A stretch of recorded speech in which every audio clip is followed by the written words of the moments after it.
Hello, everybody, and welcome back to another episode of Dr. Movie, where we talk about movies from all over the place, and this one is really from a different place. You know, with the popularity of the newest version of Dune being out there, I didn't think I want to copy everybody else and talk about that one, even though it's cinematically great. Still kind of boring in parts, just like Dune really is. So I figured I'd take another route here and go to the knockoff movie. You know, you always get these knockoff movies that come out whenever something big is happening. And we've got a movie called Planet Dune. That's right. Let's take all the boring stuff out of the movie and let's just have a planet where the giant worms are chasing people. It's kind of like Tremors, right? Maybe Tremors was influenced from the story of Dune. Who knows? But that's what we got in this one, and that's what we're going to rock and roll with. So in the standard fashion of these hit-it-quick type movies that follow something that's really popular, it's going to start off with a big action sequence, right? Because you and I both know that when a movie like this kicks off with an action sequence, you're not really going to see anything else happen for the next 20 minutes or so, really before any other action really happens. What we have here is a couple of guys on the said Planet Dune, and they're loading up apparently some kind of freighter ship, and they're going to jettison back to wherever they're going. All this information doesn't matter, right? Because just know we got people on the planet. They got a buttload of stuff on the ship, and they're taking off. It's not really clear yet what it is. The only problem is there's a volcano on the planet. You need one of those, right? And they're worried about it's going to blow up before they can take off. But with the volcano reacting, they don't pay attention to the giant worm that sneaks up behind them and eats one of them for sure. The second one we're not for sure because it cuts screen, right? So that's your opening scene of these guys getting eaten by the giant worm. And now we meet Lieutenant Young, who is obviously modeled after Captain Kirk because one of the best pilots there is. But she always stays in trouble and doesn't really follow commands very well. So she ends up being punished by doing jobs that are beneath her for the Interstellar Space Command. That's what we're going with here. And she's reporting to Captain Chase, played by Sean Young, who was in the original Dune. Or I think it's Sean Young. The picture, the poster says it's her. But she actually looks like 1986's Gene Simmons from that movie Never Too Young to Die. You know, Gene Simmons from Kiss. Actually, hate to be ugly here, but it really looks like the 1986 Gene Simmons ate Sigourney Weaver. And anyways, these two have a love-hate relationship. And Lieutenant Young is trying to walk a straight and narrow line and get back in her good graces. And we get to see her in action right here, even after we just had this conversation of coloring inside the lines and walking the straight and narrow.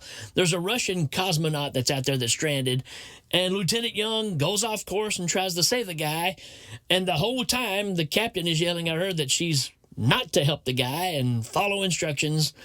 But fortunately, she saves the guy and does the right thing, but at a cost.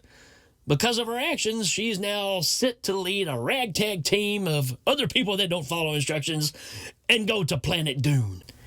They're going as a search crew to find the party that's missing and bring back the shipment that they left there. So that goes back to the beginning of the movie.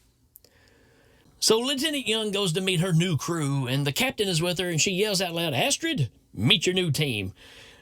And Astrid is Lieutenant Young's name. And one of the people in the crew stands up and goes, "You must be Astrid. Your reputation precedes you." Yeah, she just heard her say that she was Astrid. So obviously these lines were written way out of context of it being an actual scene. It's just one of those scenes where you can tell it just didn't go together well, and it got a chuckle out of me. And you got your typical ragtag team here, right? You've got a bunch of misfits. You've got the ship mechanic who's got the chip on the shoulder, and she already doesn't like Lieutenant Young. And then you got the navigator on the ship who's cool and wants to be cool with everybody.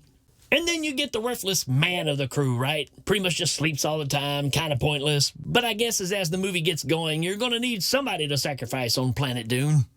Anyways, they get on the ship and they start taking off, and things are already starting to get heated between the lieutenant and the mechanic. And all of a sudden they have to stop arguing, though, because they have to navigate through a meteor field. Just out of nowhere. So apparently this old ship that they're driving, the navigation is terrible on it, and then it's way off. So, yeah. Then as soon as they get through it, then the mechanic and the lieutenant start arguing again.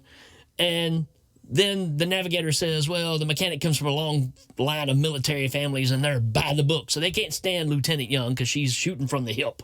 And when everything calms down and they go look at the damage on the ship, when everybody's away, the lieutenant reaches into her bag and pulls out a little canteen and takes a little sip to calm down her nerves. So now we've established that our lieutenant has a drinking problem. So they get to Planet Dune in this crappy ship that they were forced to take. And I love how we're flying this ships in space, right? Because we got all this technology. We can navigate through meteor fields and all this stuff. But when they get ready to land, the man on the ship reaches back basically and just pulls on a chain in the cockpit, and this huge anchor drops out of the back of the ship and starts dragging on the ground to make the ship land. I guess if you got to cut back somewhere to save some money, it's going to be in building your ship, I guess. And if you think that's weird, suck on this. Because when they land on the planet and they all get out and they're searching around looking for the lost ship, and they find it, but they know something's wrong because they don't see any crew, they don't see any people, nothing around. And Lieutenant Young is digging through her backpack, and her flask falls out on the ground. And, of course, the mechanic freaks out. And the mechanic picks it up, and she says, what's in this? And she takes a little drink out of it and spits it right back out. And the lieutenant explains to everybody that her great-great-grandmother was a shine runner during Prohibition. So you want to talk about a movie that's in the distant future, but it feels like in the actual time frame this movie is, I don't know, in the future of next week? So if I was you, I'd be on the lookout for those new spaceships they're building down the street. So, of course, this leads to another big confrontation where the whole ship's crew is now freaking out over the captain being an alcoholic. But, as you would expect, it gets broken up by a big sandworm. And it chases after them, and they run into a cave instead of getting back in the ship that's just right there beside them, which would be a better idea. And this entrance to the cave is pretty hilarious because, obviously, it's not a cave. It's just a big slate rock that's leaning up in the sky, and it's got like this perfectly round CGI hole. It's almost like Wile E. Coyote painted it on the side of the road. Remember, on Roadrunner? That's kind of what it looks like. And when they're looking around in the cave, they find another member of the first ship that was stranded there, which is one of the guys at the beginning that was outside, I believe. And he's hiding in the cave, and he's damaged his leg. So now we got another useless guy in the movie. So now our ladies come up with a plan. We got one guy that's going to help carry the damaged guy. The lieutenant is going to run and get the worms to chase her, while the other two girls go to the abandoned ship and try to get it ready to launch. And I've got to talk about this running scene, because Lieutenant takes off running, and she runs like, you know when you were a kid, like in second and third grade, and you were going to be in a relay race or whatever, and you hold your hand stiff like this, and you run like this, because you think that makes you faster?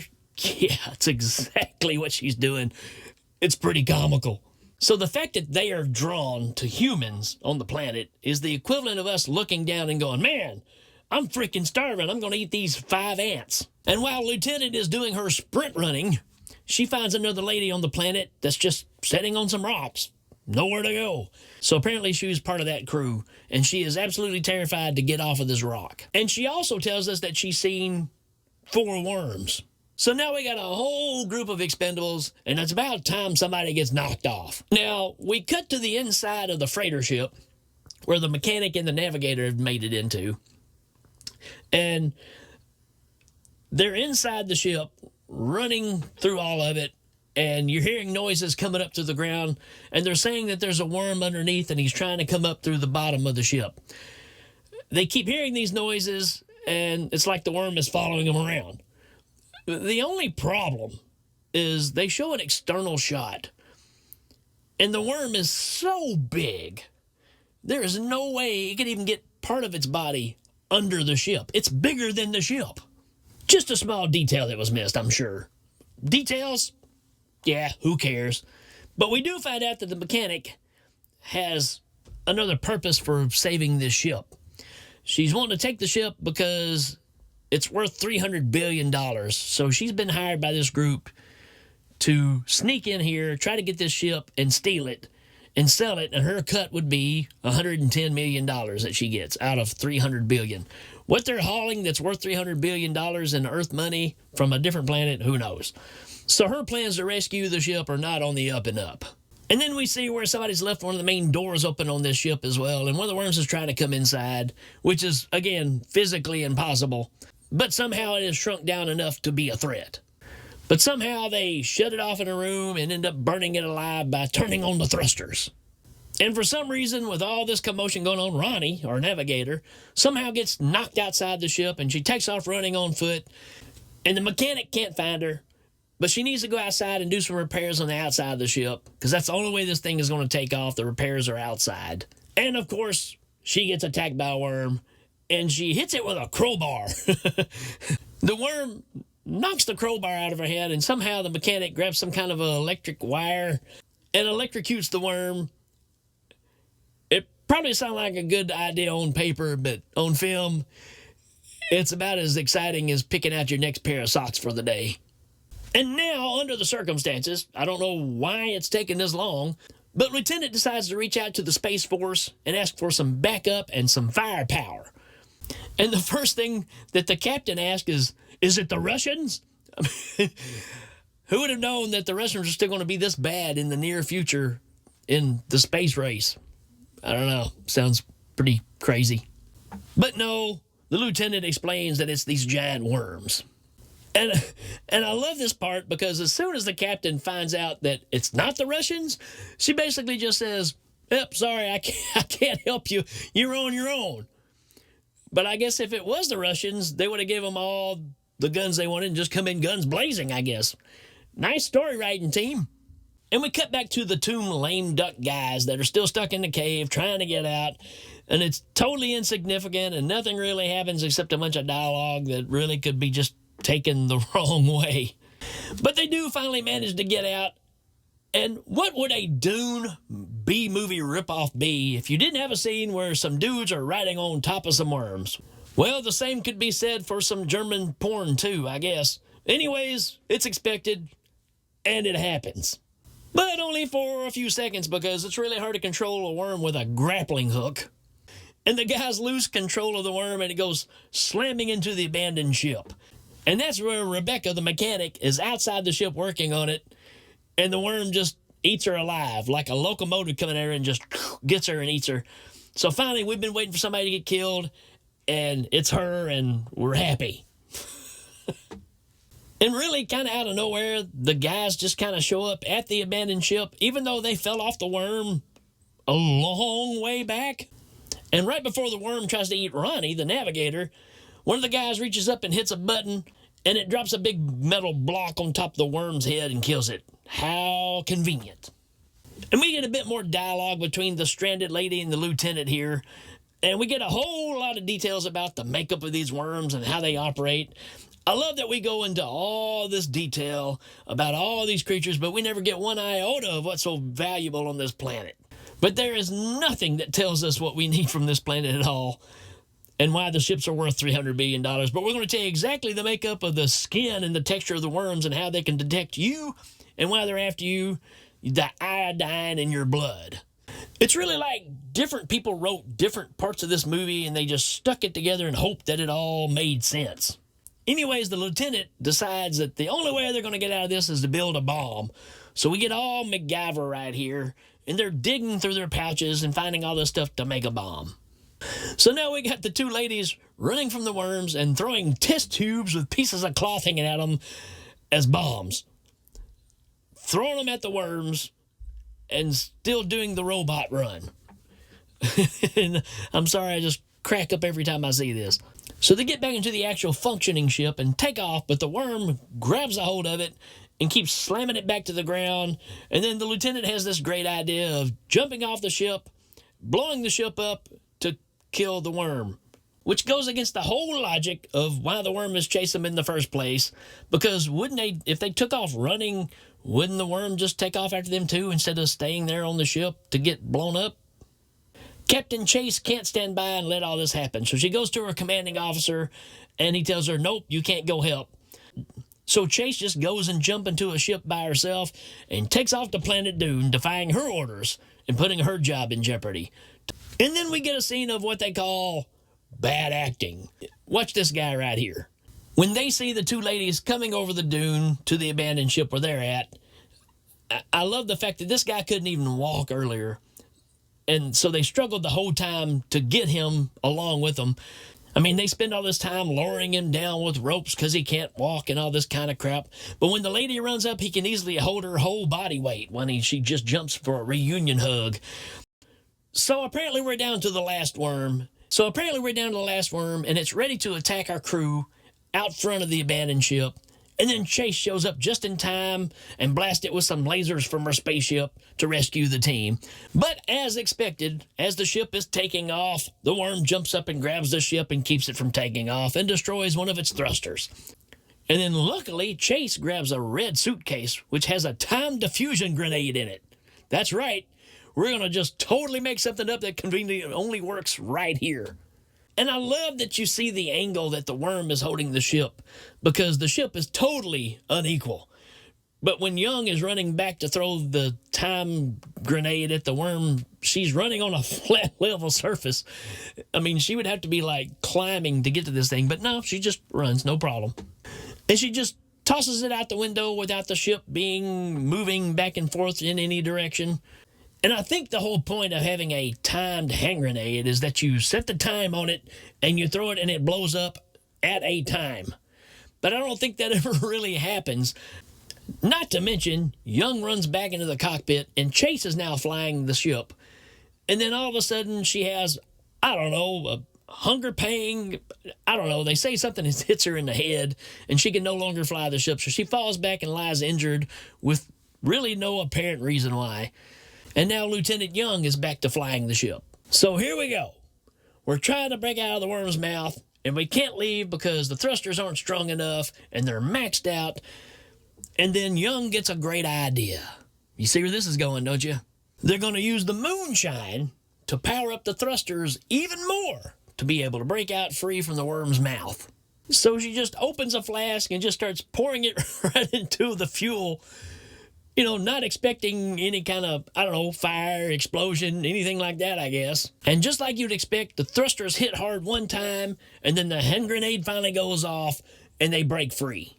And I forgot to mention that the navigator is flying the ship at this point because Young is the one pouring the alcohol into the jet fuel. And so now to add even more suspense and tension, as soon as the worm lets go, the ship is now heading straight for the one and only tall structure on the planet, the volcano. But it's not like they're right on top of the volcano. It's still quite a ways off, but they're screaming out, we're heading right for the volcano. And I'm like, I don't know, turn left, turn right.